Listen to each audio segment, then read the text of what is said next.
You know, last night I showed a chart to you that we got from the Federal Reserve in St. Louis, and it should take your breath away, but I don't think most people understand what it really means. It means how much money we're printing at the Federal Reserve. How many dollars are we actually pumping into the system for this crisis? So I thought about it last night after watching it with my family for, I don't know, 3 or 4 times. Come on, Aaron. And I watched it with my family, and they said, Dad, I don't even know what that means. What does that mean? So I thought, there's another way that I could show this. Come in here, and this is a chart that I tried to show you last night, but I wanted to blow it up a little bit. This is billions of dollars. This is how much money do we print and have in the system at any given time. Let me start at 1929. Show me here we go. 1929, here's the stock market crash, all right? Now, if you see, we were on the gold standard, so we couldn't print much more money. We had the stock market crash, but we didn't do all of the stuff that we're doing now, just printing money. Go ahead, step to the next thing. Then we go up to 1941. That's the Great Depression. Still haven't pumped a lot of money into the system because, again, on the gold standard.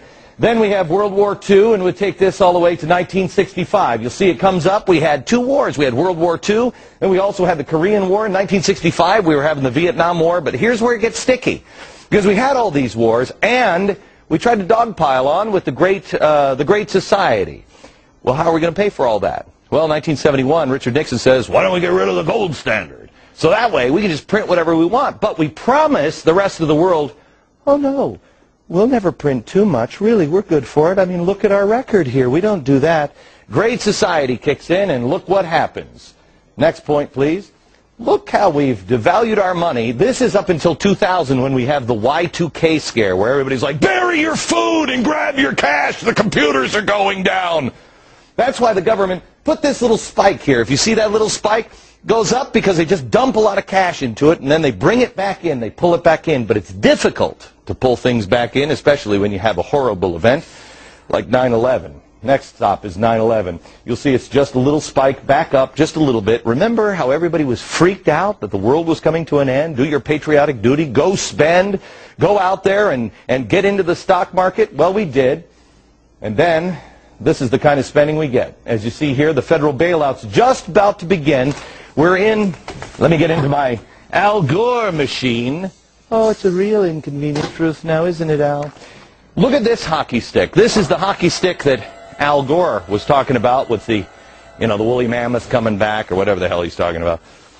Here's where we were in September last year. But then the Treasury decided we need to start printing more money. This hockey stick should take your breath away. This is devaluing our money. You know, Al Gore said global warming is not a political issue, it's a moral one. Thomas Jefferson said doing this to our children is immoral. And I agree with him. We have pumped all of this money in and devalued our money. How is it not going to be worthless? This has never, ever been done by anybody ever before. This is real trouble. Not in 1,000 years. Perhaps in the next